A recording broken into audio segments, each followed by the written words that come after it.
देख रहे हो वो गोली या विस्फोट से नहीं हुआ, बस हवा से। मैं हमेशा हवा से डरता था। मेरा मतलब है कंप्रेस्ड एयर से। हर बार जब मैं कार के टायर को फील करता हूं तो थोड़ा डर लगता है कि कहीं वो मेरी तरफ फट न पड़े। शायद ये थोड़ा ड्रामेटिक है, पर अगर ऐसा सच में हो जाए तो कितना खतरनाक होगा। जानने के लिए मैं एक ऐसा डिवाइस बनाने वाला हूं जो मिलीसेकंड्स में एक कार के टायर के दबाव का 130 टाइम्स तक का प्रेशर रिलीज कर सके, और उसे कई अलग अलग टारगेट्स की ओर पॉइंट करूंगा ताकि एक सवाल का जवाब मिले, प्रेशर कितना खतरनाक है। पर पहले कंप्रेस्ड एयर आखिर क्यों एक्सप्लोड करता है, और समझने के लिए एक बलून ही काफी है। जब तुम बलून में हवा भरते हो तो उसके अंदर का प्रेशर बाहर से ज्यादा बिल्ड हो जाता है, और जब रबर उस प्रेशर को अब और नहीं सह पाता तो वो फट जाता है और हवा बहुत तेजी से बाहर भागती है। लेकिन इंटरेस्टिंग बात यह है कि जो पॉप की आवाज तुम सुनते हो वो रबर के फटने से नहीं आती, बल्कि हवा से आती है। जब हवा बलून से बाहर निकलती है तो वह तेजी से नॉर्मल प्रेशर में एक्सपैंड होती है, और यह सडन पुश एक शॉक वेव बनाता है जो आसपास की हवा को वाइब्रेट कर देता है। वही वाइब्रेशन वह बैंग सुनाती है। अब बलून के फटने से ठीक पहले जो प्रेशर बनता है वह लगभग 1.5 psi होता है। मैं इसे 5000 बनाना चाहता हूं, और मैंने इसके लिए 2 पॉसिबल डिजाइन सोचे। इसलिए पहला तरीका बलून है। मुझे ऐसा बलून बनाना होगा जो नॉर्मल वाले से करीब 4000 टाइम्स स्ट्रॉन्गर हो, और एक स्पेशल पंप से उसे भरते रहना होगा जब तक वह फट न जाए और एक इंसेनली स्ट्रॉन्ग एक्सप्लोजन न दे जिसे शॉक वेव सब ओर भेज दे। इस डिजाइन की प्रॉब्लम यह है कि इसे तुम सिर्फ एक बार ही यूज कर पाओगे। दूसरा ऑप्शन है पेंटबॉल गन जैसा सॉल्यूशन, जो कोर में कुछ इस तरह दिखता है। एक एयर टैंक जिसमें प्रेशराइज्ड एयर होता है। इस केस में मैं लगभग 4500 psi तक जा सकता था, जो कि ज्यादातर एयर टैंक्स की रेटिंग होती है, और प्रेशर ब्लास्ट भी मुझसे दूर फ्लो करेगा। अब यह सब रिलेटिव सिंपल लगता है, पर इस सिस्टम में भी एक प्रॉब्लम है, और वह है वाल्व के खुलने की स्पीड। एक बॉल वाल्व जो हाई प्रेशर्स के लिए मिलती है धीरे धीरे ओपन होती है, मतलब सिर्फ टैंक के फ्रैक्शन वाला प्रेशराइज्ड एयर ही टारगेट तक पहुंच पाएगा, क्योंकि जब तक वाल्व पूरी तरह खुलती है और सारा एयर टैंक से निकलता है, टारगेट शायद रेंज से बाहर हो चुका होगा। फिर कुछ दिनों बाद मुझे एक super high pressure solenoid valve मिला जो बहुत तेज एक्टिवेट करता है और 5000 psi से ज्यादा संभाल सकता है, पर मैं मान गया कि वह है ही नहीं। फिर मैंने कुछ और मिला, और वह और भी बेटर था। यह है एक एयर बैंगर। यह पिस्टल जैसा दिखता है और कुछ हद तक डबल बैरल शॉटगन जैसा लगता है, पर वो नहीं मैं उस उम्र है। और मैं साफ कर दूं ताकि कोई सीक्रेट एजेंट दरवाजा खटखटाने न आ जाए। इसे वेपन क्लासिफाई नहीं किया जाता क्योंकि यह कुछ भी नहीं फायर करता, न बैरल है, न गन पाउडर, न एक्सप्लोसिव। यह बस एक बहुत पावरफुल एयर डिवाइस है। इसका पर्पस लाउड एक्सप्लोसिव साउंड बनाना होता है, जैसे ट्रेनिंग अलार्म्स या डिस्ट्रेस सिग्नल्स के लिए। अब ये 2 रेड ट्यूब्स एयर कार्ट्रिजेस हैं, और हर एक कार्ट्रिज 5000 psi तक कंप्रेस्ड एयर रख सकती है। और हाँ, यह लगभग 130 टाइम्स ज्यादा प्रेशर है एक कार के टायर के मुकाबले। इसके अलावा ये कार्ट्रिजेस ट्रिगर दबाते ही मिली सेकेंड्स में प्रेशर रिलीज कर देती हैं, और तुम दोनों कार्ट्रिजेस एक साथ भी फायर कर सकते हो।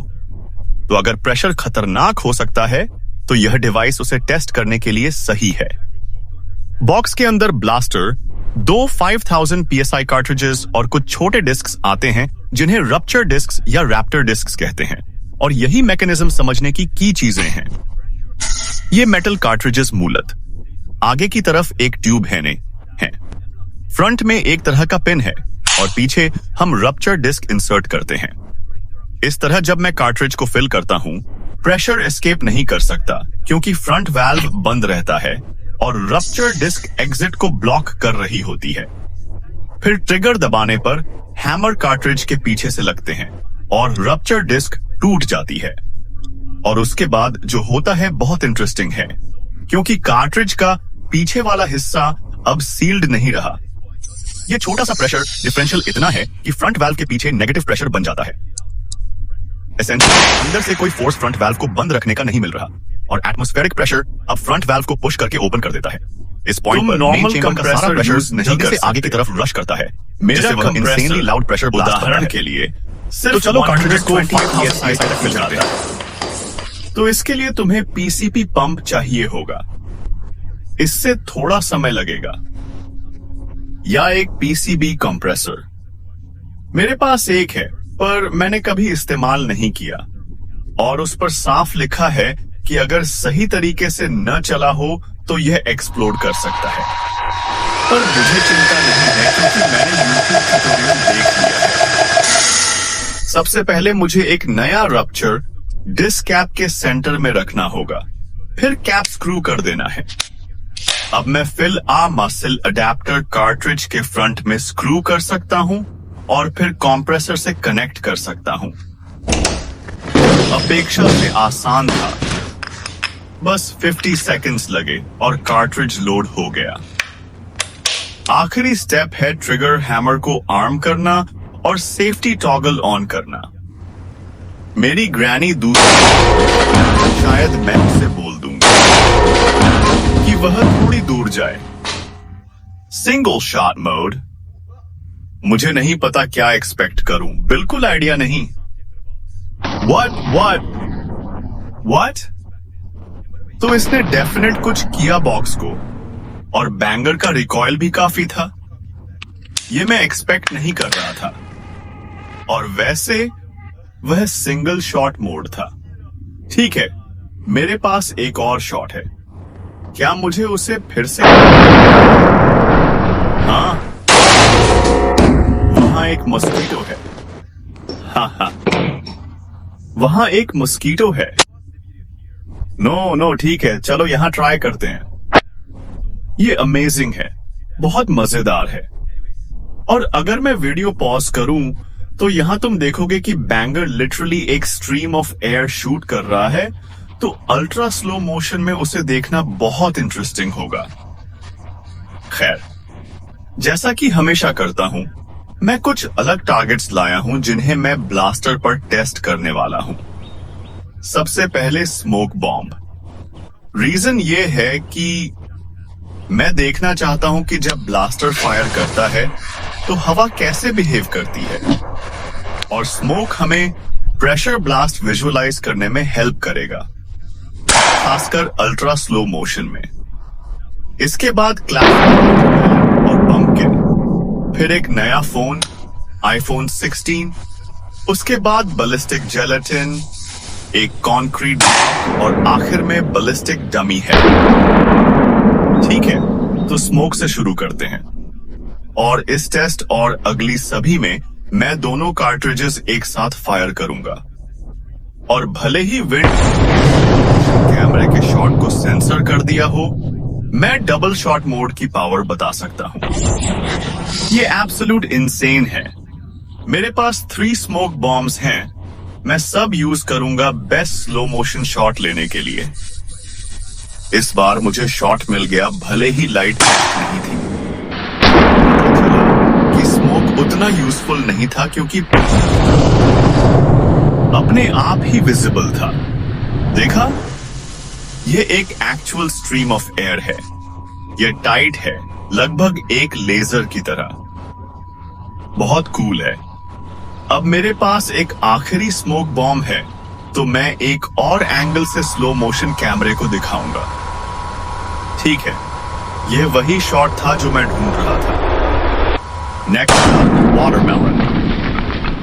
क्या तुम्हें लगता है कि उसमें रोल करेगी या उसे ब्लो कर देगी?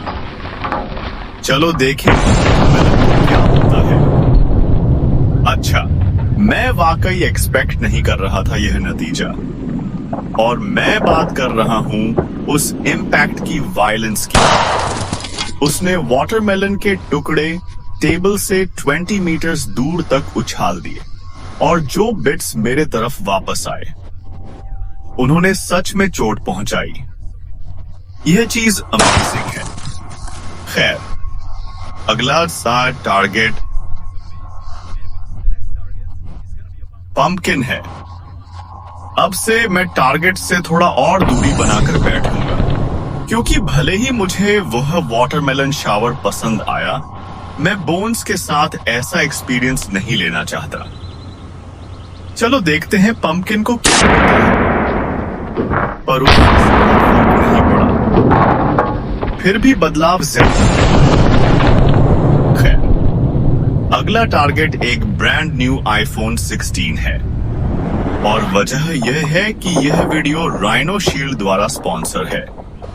मैंने उन्हें प्रॉमिस किया था कि मैं उनका नया केस RX प्रॉपर्ली टेस्ट करूंगा। बस मैंने नहीं बताया कि मैं उसे 5000 PSI कंप्रेस्ड एयर से ब्लास्ट करने वाला हूं। पर अगर फोन सरवाइव कर गया तो केस सच में काम का होगा। अब कुछ वजहें हैं जिनकी वजह से मुझे लगता है कि यह केस फोन को बचा सकता है। Rhino shield RX multi layer internal damage protection system से बना है। यह इम्पैक्ट का अप टू 81% अब्सॉर्ब करता है। मतलब सिर्फ स्क्रीन नहीं, फोन के इंटरनल कंपोनेंट्स भी सेफ रहते हैं।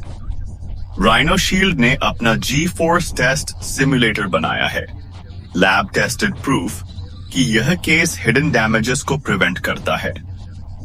और ड्यूरेबिलिटी के लिहाज से RX ने ओवर 24,000 थंबटैक्स सरवाइव किए बिना क्रैक हुए। यह इंडस्ट्री स्टैंडर्ड से करीब 30 टाइम्स ज्यादा है। साथ में यह फुल 360 डिग्री कुशन डिजाइन है और रिसाइक्लेबल भी है क्योंकि यह मोनो मटेरियल बिल्ड है। सब कुछ बहुत अच्छा सुनता है, पर क्या यह 5000 PSI सरवाइव करेगा? बिल्कुल, मैं इसे सिर्फ कुछ बार ड्रॉप कर सकता था। ठीक है, चलो करते हैं। मैं थोड़ा और दूर खड़ा रहूंगा। ठीक है, मुझे वह अलाउ करो। ठीक है, 3, 2, 1। ओह, ओह, यह खराब था। मुझे पहले से पता है कि यह खराब था। ठीक है, चलो चेक करते हैं। तो ट्राइपॉड यहां है। मुझे नहीं पता क्या हुआ। वह फोन है, जैसे वह वहां था, अब वह यहां है। ओह, इंतजार करो। क्या? ओह नहीं, वाकई काम कर गया यार। उस शॉट को महसूस करके मैं अपेक्षा नहीं कर रहा था कि फोन एक पीस में होगा। यह एक ग्रेट केस है। यह बहुत अच्छा केस है। फोन बिल्कुल ठीक है। चलो चेक करते हैं। हाँ, या कंप्लीटली फाइन है। यह परफेक्ट है। हाँ, यह परफेक्ट है और केस पर थोड़ी बहुत डैमेज है, पर कुछ क्रेजी नहीं, बस थोड़ी खरोंच जैसी। और ऑब्वियसली फोन अभी भी परफेक्टली काम कर रहा है। राइनो शील्ड को शाउट आउट। आप राइनो शील्ड से यह खरीद सकते हैं और मेरा कोड माइक शेक यूज करके 10% ऑफ भी पा सकते हो।